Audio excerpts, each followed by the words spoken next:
Christ had dread, so shake it. I ain't got none, but I'm planning on growing some. Imagine all the Hebrews doing the best on top of chariots and turning tight ones.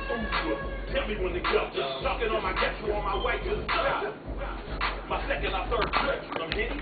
What's up, everybody? Welcome to the Pyromaniac.com video preview of my man Steven Jackson.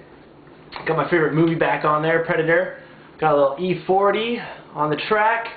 Little shout out to my man Steven Jackson. I ain't got dreads, but I'm planning on growing some. Wish I could, but I can't. So yeah, let's get into Steven Jackson. What can we say about S. Jax, as I like to call him? Last year, pretty decent year. Didn't see the end zone that much, and that was frustrating for a lot of owners. Those of you that are in PPR leagues, like myself, put a pretty good year. The reception certainly helped. He had 50 receptions. Steven Jackson's always been great in the reception area. He had 90 receptions a few years ago. Has been averaging about 45 cents. One of the downfalls to Steven Jackson is he is a bit of an injury risk. I know that a lot of owners felt the Steven Jackson injury buzzkill in Week 16 last year when he decided not to play. Not during the week, not the day before, but about an hour before the game started. So I know it screwed a lot of owners that were counting on his production. So apologize to Steven Jackson owners. Don't write him off just yet. If you're a little gun shy, I certainly understand.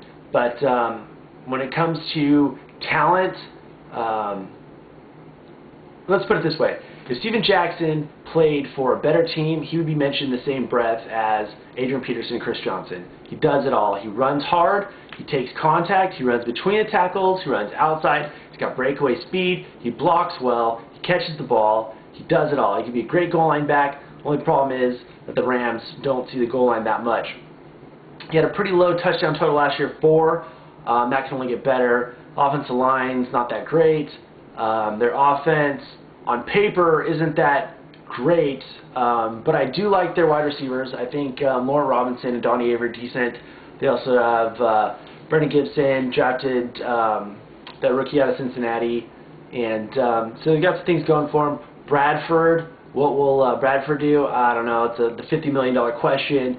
If it were me, I wouldn't want to put the future of my franchise on a quarterback that had a surgically repaired shoulder, but you know, we're talking about Steven Jackson, not Sam Bradford. But the good news, I'm going to change the stupid video. I don't know what's going to play. I don't know what the hell this is. I don't know. Papa Roach sucks, so I don't want them interrupting our time together. Anyways, so Sam Bradford, rookie quarterback. The good news is they're going to rely heavily on Steven Jackson again this year. Rookie quarterbacks have benefited fantasy numbers last year. Mark Sanchez helped Thomas Jones' numbers out quite a bit as they relied on him to take pressure off of Sanchez. In the year before, Matt Ryan, Michael Turner had an outstanding year with another young quarterback. You also had Joe Flacco helping Ray Rice with pretty huge production in the dump-off game as he had almost 80 catches last year. So Steven Jackson should be involved early and often. He had some back surgery this offseason, which concerns me a little bit, simply because, you know, an NFL running back at age 27 who takes a lot of contact, any kind of back surgery, even if it was, you know, a minor hernia surgery or whatever it was, it's still a bit of a concern. So if you take Steven Jackson, just know that there is a risk with Steven Jackson.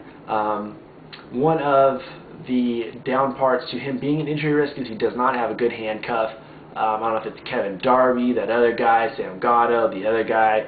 Who knows who his handcuff is. It's really disappointing that they don't go out and secure a good backup for him. I know they're talking about bringing Westbrook in, but that doesn't look like it's going to happen. That still may happen. I think that's great news for Steven Jackson owners if that does happen, because you have a little bit decent, a little bit better of a handcuff with Steven Jackson.